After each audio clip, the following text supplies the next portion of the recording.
Bakit ginawa ng Diyos ang kilabot na nilalang na ito sa karagatan na hanggang ngayon ay nananatiling buhay? Ito ang tinatawag na Leviathan, na isang uring halimaw na naninirahan sa ilalim ng karagatan at isa sa kinatatakutang nilikha ng Diyos.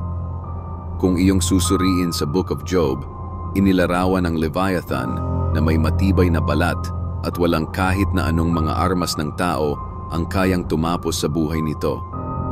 Mayroon din itong malalaking ngipin at kayang bumuga ng apoy mula sa bibig, kaya rin maglabas ng usok sa ilong at walang sino man ang taong may kakayahang mapasunod ang nilalang na ito. Binanggit din sa Biblia na ang Leviathan ay sumisimbolo sa kaguluhan at kasamaan.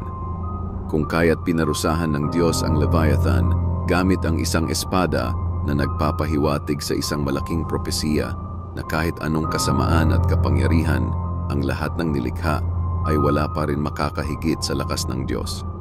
At kapag dumating na ang propesiya ng Judgment Day, lilipunin ng Diyos ang lahat ng kasamaan sa mundong ito na walang sino man ang makakapigil at nagpapahiwatig na mananatili ang kabutihan laban sa kasamaan.